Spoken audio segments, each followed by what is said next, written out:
Welcome to the Mass Appeal podcast. Our mission is to empower both aspiring and seasoned real estate investors with the knowledge and tools needed for success. Each episode, we engage with leading experts on health, wealth, and investment strategies. Now, let's meet your host, Renee Masse. With over 30 years as an entrepreneur and 10 as a realtor, Renee brings a wealth of experience in real estate investing, specializing in multifamily properties, student rentals, and land optimization strategies. Join him as he speaks with industry experts and shares practical tips to help you navigate the real estate landscape. Well, hello, welcome. We're recording. Yeah, we're on. Sounds good. All right. Thank you, Avery, for joining us here and talking about what you're going to be doing. This is cool because I've got to just from the start. I got to admit, Avery, you look pretty young. Yeah. I'm 30 in a month, so I'm pretty excited. How old are you? 29. 29. That's a great age. Awesome. And you seem like you've done a lot. So tell us, for those, we've just met. So tell us more about who Avery Birch is. Fantastic. Great to meet you as well. I'm an entrepreneur for about a decade now and jumped into the real estate industry shortly before I finished university. Ran a short-term rental business for the last 8 years, grew that to 100 properties and a team of 30 people running the ship. Cool.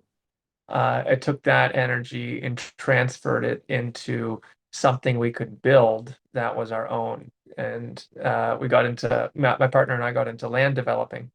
So we purchased a 250-acre piece of land and have built a adventure getaway out of it. An adventure getaway. We're talking like a Canada's Wonderland. What is that? What do you mean? Well, I like that's your reaction because, you know, the more places I get to travel to around the world, I just take inspirations and then bring them home. We've got the land, make it. Awesome. This is Wonderland. amazing. So you're still building it at the moment. So let's just kind of go back to how did you get started and what got you started and why? Well, I got started in short-term rental spaces. I was looking for an income that fit my lifestyle. So I was attracted to that business. And along the way, I learned what it takes to make a space beautiful, make something that stay in and experience. And there's a story that I'll never forget where I saw years ago, someone built an igloo in New York Central Park Garden, put it on Airbnb, and was making That's hilarious. for 2 weeks this igloo. And it just goes to show that there's nothing about the space, it's how it's presented. So that mission led us to saying, okay, well, you know, we know how much we can earn per year in this location. Like anybody can do that with data. So it just became a mission of saying, how cost effective can we make our spaces? That's it, right? And we've trialed through a variety of designs, and we finally stumbled upon one, and we're directly working with Chinese manufacturing. So Awesome. now we okay. What's square footage of this unit? It's about 214 square feet. Yeah. 214 square feet. And you can get them for how much? Ooh, well, that's you're still in discussion? Yeah, well, no, we manufacture a turnkey space for about 35 to 40. And there's some efforts that we might be able to get it down to 30. But then we go ahead and sell these at a profit to, of course, them as a cottage. And then that's on our resort. And on that, we then manage these properties. We have a land lease and we're building a multiple revenue stream, Canada's Wonderland, I suppose, but grassroots. So we're driving investment, and the next spot is adding a Nordic spa. So no way. So where is this? So describe so you've bought the land and now you're going to be developing it into a a wonderland of some sort. Yeah, yeah. And whereabout is it? So we're about 45 minutes from Halifax. Yeah, it's quite Okay. close. And it attracts mostly families. Is that what's the end goal for Fascinating. I dove into this model because it was something looking at what can we do to scale up our business and how can we make an impact across the country. Um, and the model is highly duplicable. But what's fascinating is it attracts such a broad clientele. There's the locals who want to get, there's people that come in during peak season that we've become a staple or almost a landmark to say, hey, have a Nova Scotian experience. I don't know how that happened, but we have really, really cool terrain. So there's a mixture, and a lot of our business comes from outside of the province, almost more than inside. It's okay. fascinating. And so this would give me a picture of it. This would be like several huts, several small units, and then a Nordic spa part of it as well. So at this point, we have a private lake on this property, Cool. and yeah, it's cool. We got this mountain range as well, as you can ski it. I cut a little ski run. I first person ski it. And I'm we an built avid skier as well. I love my spot. My paradise would also have a ski hill. yeah, Yeah, yeah. definitely. This works is we've built out the lake region, which we already have about 20 accommodations running. So this is a year-round business. It's already moving. We just went and pitched on a private Shark Tank experience and raised what will be enough to build the next 20, I'd say, to start that cash flow engine, which is very exciting. And after that, we're doing a little bit of land severance to pull the cash, build the spa. But the combination of all these effects is going to be a place that primarily makes its money from nightly rates, and these accommodations are really, really beautiful. Is it similar to clamping? I mean, are there some parts that are clamping, or is it just full units or I think it's hard to. We've struggled putting ourselves in a bucket, but we're trying to build something that we can scale out, and there's a formula to it. But okay? glamp definitely where we started. Yep. I suppose the hole in the industry is building activities around the glamping. Just having a thing in the woods is not going to be enough to sustain it for the long run. And what kind of activities were you thinking about besides the skiing? I like that idea. Oh well, we've got a lake. On the lake, we've got we're adding mountain biking trails. We're adding the spa, and we're going to be adding a zip line feature. Oh yeah, cool. I love that. That's a great Yeah, idea. so people going over the spa, people skiing down to the spa. The cabin's up on the ridge. It's quite an interesting property. It's I never thought I'd be doing land development, but I've found a passion in taking a piece of land and finding a way in the shortest amount of time possible to generate a accommodation revenue on it. So is that the challenge? Is that the challenge that you Yeah. enjoy? That is the challenge. So we've been around for 2.5 years, and we cracked the code about May 1st of this year. What do you mean the code? Like when you say the code, how do you crack by cracking the code? Crack the code. Well, to crack the code, we had our own version of what we thought this business would be. Yep. And there's always the pivot. And when the pivot came, we accepted a reality that was actually better. I talked about this on another podcast, actually, and I think that's what drove me to talking with you. But that pivot came in a financial situation where we got really screwed in a way, and we had to find a way to navigate that. So we were going from buy and hold, and we transitioned to a vacation rental cottage community.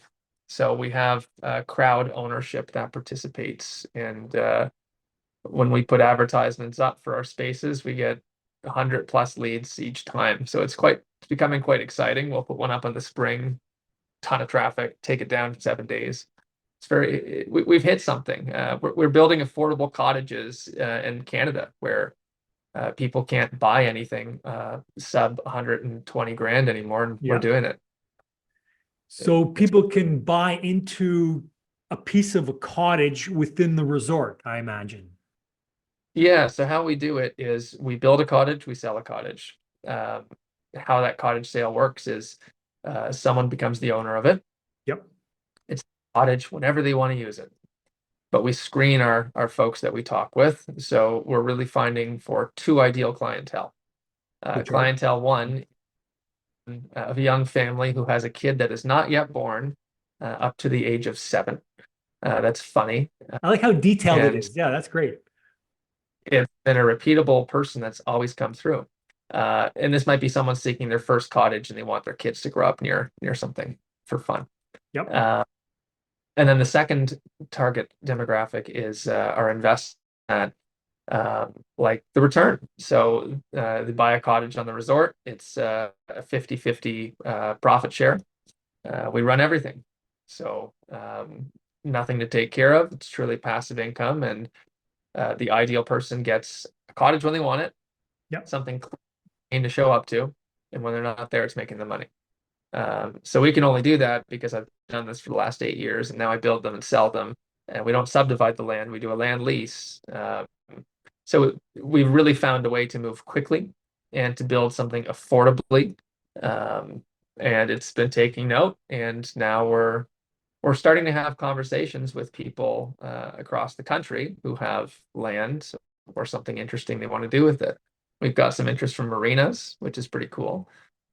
We get some interest from people who have water frontage. Learn the game. So I think this is starting to become the point where our wonderland is growing, but we want to start seeds in other locations because we've Like found something. franchising it.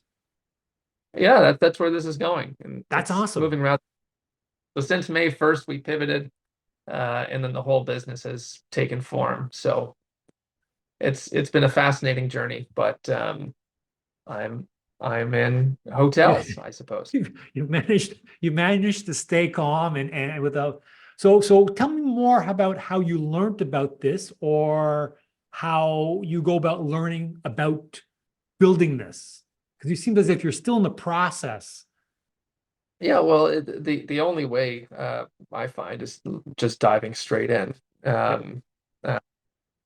Grown quite a knack for us, and just roll up your sleeves, figure it out. So we'll get ourselves into a jam and say, okay, well, let's solve it.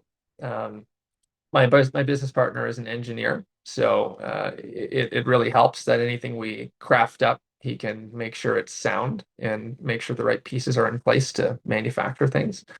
But we've just sort of divided and conquer. So I've really found I have a great skill for mapping. We learned very early that architects love to charge a ton of money, and when you're land developing, it's not complicated. You just walk into the forest. So I can map something out in 2 hours, and it's done. I can tell you where everything will go. My partner makes sure all the builds lines up the workflow and makes sure that they're constructed properly. These things are 3 tons. Like they're sturdy. They're really heavy. Massive.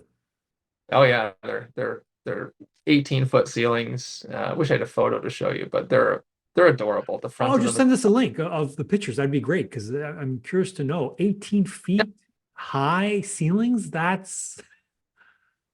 must be a loft in there. Yeah, so we sell a base package, and then our base package when we do a pre-sale, we're doing right now is typically 20% off a finished lot. So some folks are able to buy a space with us right now for 60 grand. And if they want to upgrade, Amazing. yeah, if you want to upgrade the loft, that's $9,000 upgrade, right? So we've pieced all these things out to say, here's the base. You want more? Sure. And investing more makes the nightly rate go up. So it all works out. So most often people can actually get a cottage for like less than 100,000. Is that what you're saying? Yeah. That's amazing. That's quite amazing. And so those investors who've actually jumped in on board, or I'm sure you're looking for other investors or so, or people who love to the cottage lifestyle, what type of person would be the ideal fit? Yeah, on one bucket, young families who are looking for their first spot and Yeah. are to consider something different. Um, it's a fantastic package, and um, it's worked for a lot of people.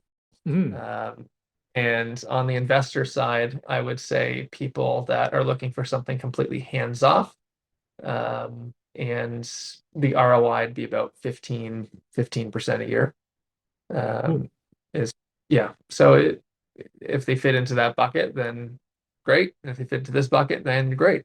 That works. Um, That works. Yeah. but I think so. I think for the podcast experience, the thing I'm most interested in having right now is conversations with people who are also have a piece of land and want to do something with it. I love having those conversations, and we've figured out how to make this thing cash flow pretty well. So I'd Okay. like to How have more. much? How much piece of land like you're talking about? We're talking like 100 acres, 50 acres. What's needed? 3, 4 acres? Um, I think the minimum that should exist would be 40 and up. You can do something with 40, absolutely. 40. Yeah, that's massive. That's substantial enough.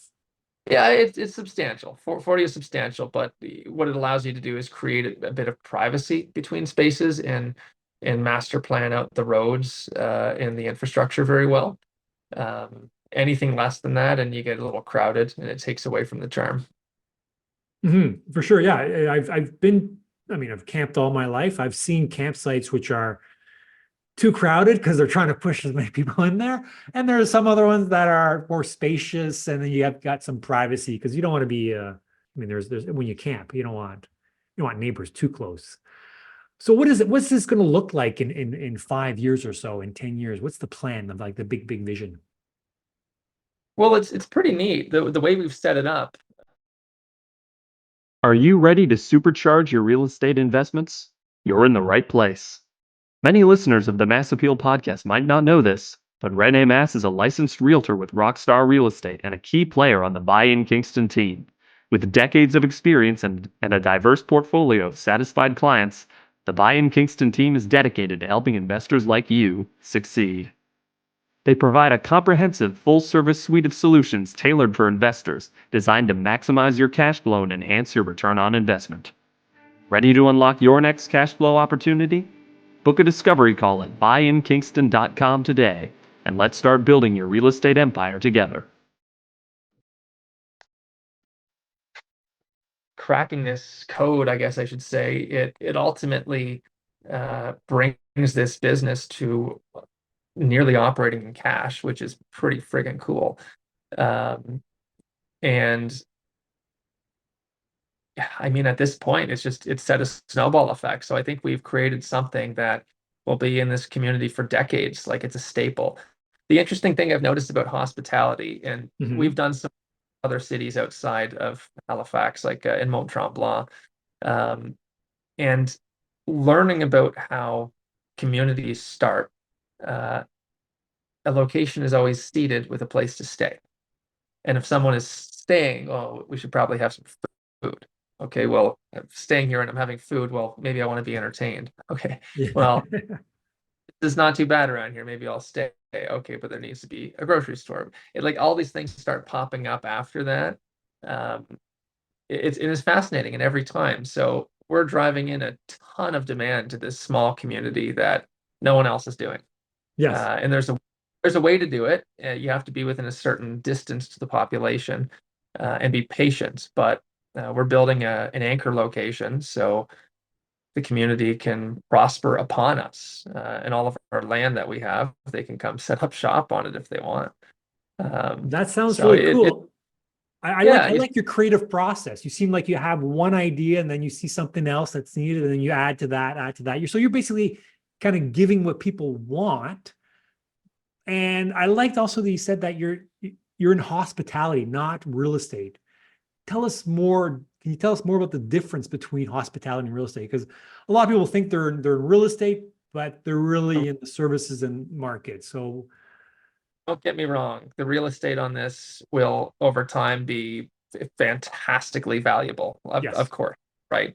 But when it comes to playing the real estate game, I suppose that hasn't really been the focus here, because we've learned that this style of operating it's not financeable by banks. They just don't like it. So short of getting a mortgage on the land, getting the money to develop it out, it's interesting. It's interestingly challenging. We're just an entirely different asset class for real estate. So that's where the pivot had to come. So it's tricky in a way. I don't know where this question started, but that was part of it. yeah. So you're in the hospitality section, and that makes a big difference. And the investors that did join in, what were their thoughts on it? Did they see the vision? Did they like the idea? What Yeah, was the hesitation? we had everything already built. So it's easy to say, Okay. here it is. It is operating now. Would you like to buy one? So they could see it was done. It's running. Sounds good. We're trying now to pre-sell something that is not yet built, that's identical to what was built, and that's been an interesting challenge. We've had a lot of hands in the air, but getting people to part with cash before the thing is done is always interesting. So I'm sure you're giving them a nice discount as well. well, it's 20% off. You That sounds 75, great. yeah, 15 grand. It's pretty good. Cool. Okay. So I'm just very curious about the cracking of the code. I think that's very curious. So what do you mean by the cracking of the code? The cracking of the code is how we package everything together to force a ton of appreciation into the land, and at the same time build a cash flowing business. And there were so many little things involved in doing that. Some are massive pitfalls and some are short. But we've cracked it. We've figured out all the pieces because we've done it. And then you asked earlier, how do you begin? You just dive in. You It just is dive really in. hard to get. I like it. It's hard to get everything all planned out. It really is. And a lot of things we do, the plan's going to change. So why don't we just make the best decisions that we can with the things that at the time that we make the decisions. Some things work out right on time. And power. Here's one for you. We haven't had power. We've been trying for 2.5 years. 2.5 years, you didn't have In power. 2.5 years. So we've had no power. We've had no septic. We have porta potties and solar power. And people say, great, 5 stars. So, I mean, so we can even do it without power or without septic. We've done it. We can do it again. Not only are you a visionaire, but you're also a pioneer. You got no power. You just had power. That's amazing. So what are they, tell me more about the obstacles that were there, because it seems as if these obstacles or the challenges kind of just flow away from you, and then you just kind of work with it and dive right in. So can you share some of the obstacles? Fantastic questions. The obstacles. I'm excited we're having this chat because I've written none of this down. And this will be It's off. We're just off the hook. It's off the, yeah. well, obstacles. Financing. You've heard the book, The Obstacles Are the Way. The obstacles are the way. I haven't read it, but the title tells me exactly what I need to know. Yes. Absolutely, the obstacles were the way. The financial obstacle put in our place was do or die. We didn't die.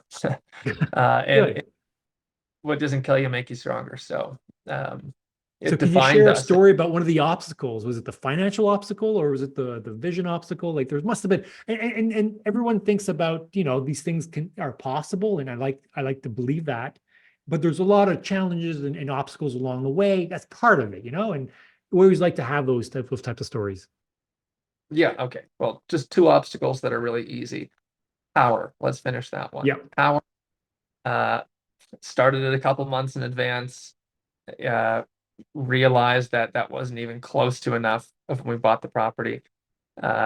Persistently called every week, staying on top of it, and slowly and surely they went through their phases. But this is months, now years. We're at the last stage, but it was just a complete oversight of realizing how hard it is to run poles.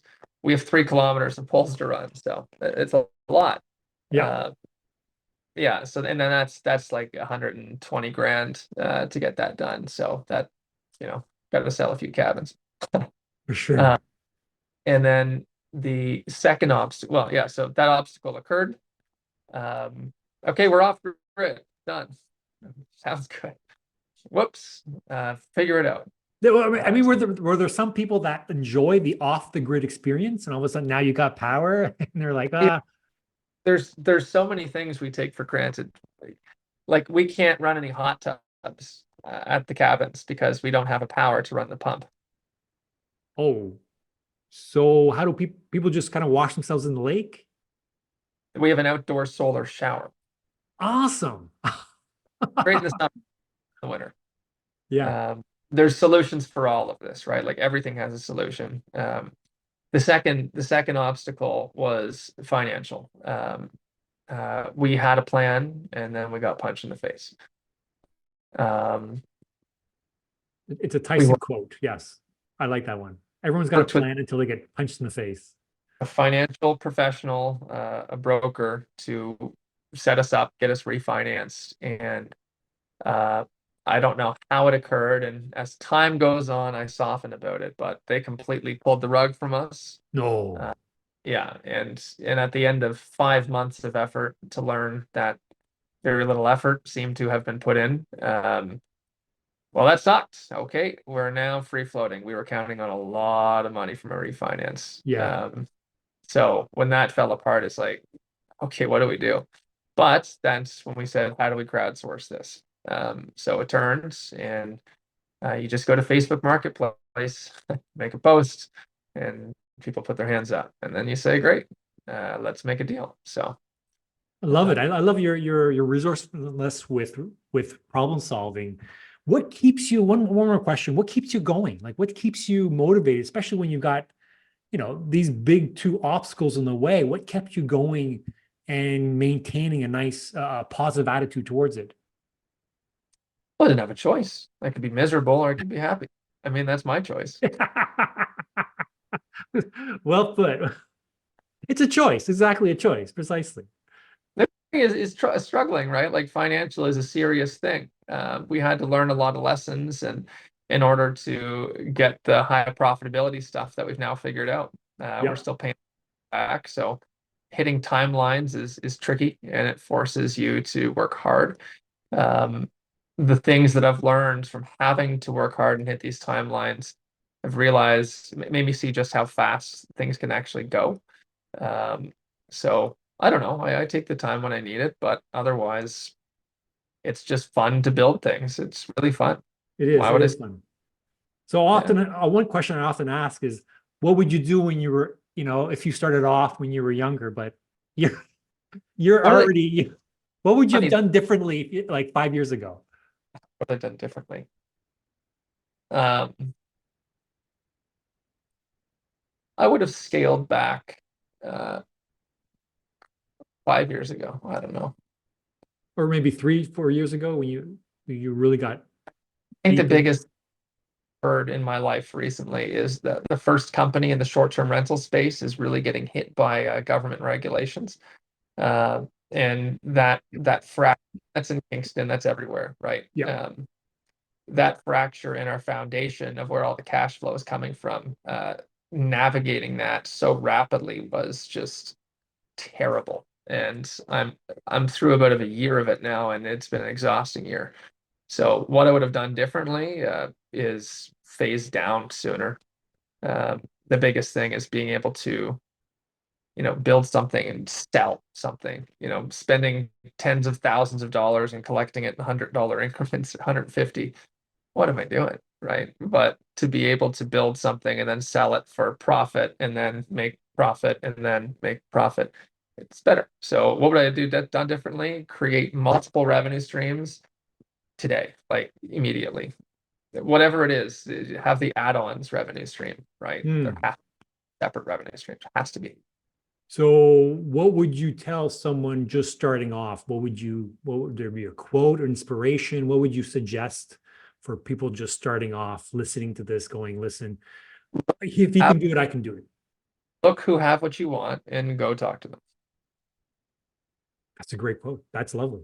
Okay. That Since we got to have one question about the current market, the current events. And just recently, I've heard that CRA is cracking down on Airbnbs. What's your take on Airbnbs? It's now going to get taxed, 13% on the sale of a house if they yeah, did Airbnb. And since you were part of Airbnbs, what's your thoughts on that?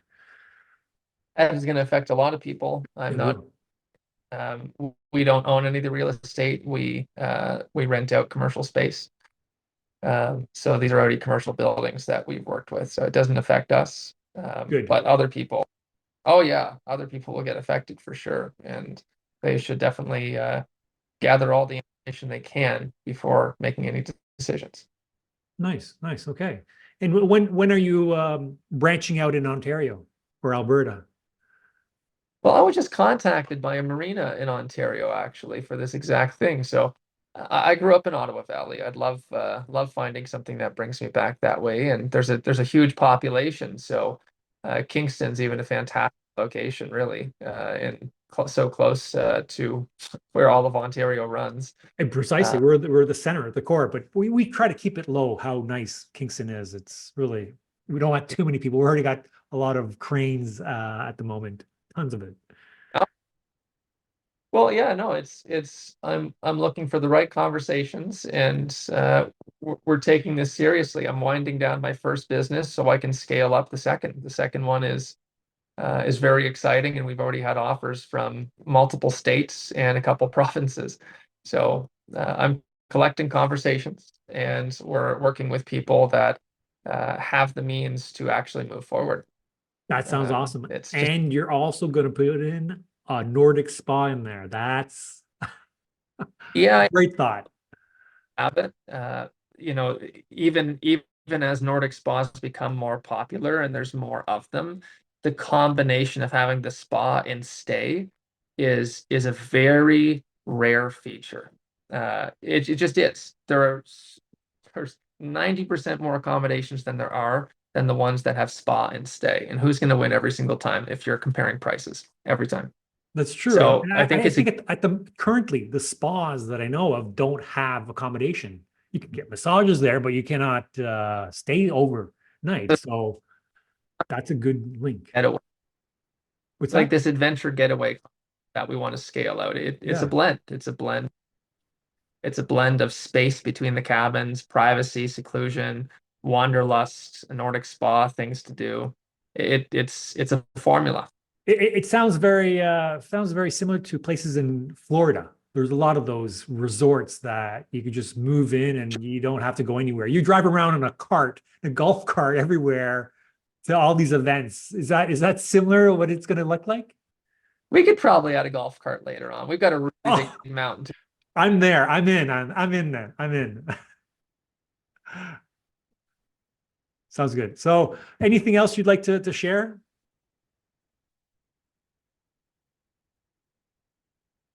I don't know. You've asked fantastic questions. I hope I've give reasonable answers. Yeah. Maybe suggest I'm sure you're a reader, maybe a book you've been reading that really has had a lot of impact in your I business life. Just a group. So I'm in a group called EO, Entrepreneurs Organization. Yes, Uh, I've heard of you've it. yeah. I would highly recommend. I owe everything that I've built to the community that has supported me in EO. And it's it's unbelievable.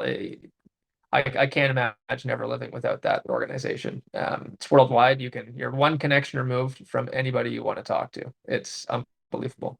So I would push people to EO. You have to have a 250,000 yearly revenue, roughly, to join the accelerator chapter, the portion, and then 1 million revenue plus to join the full EO package. But if I've someone heard hits good those things numbers, about the group, and I know a friend who's part of it. That's true. It's a really good group.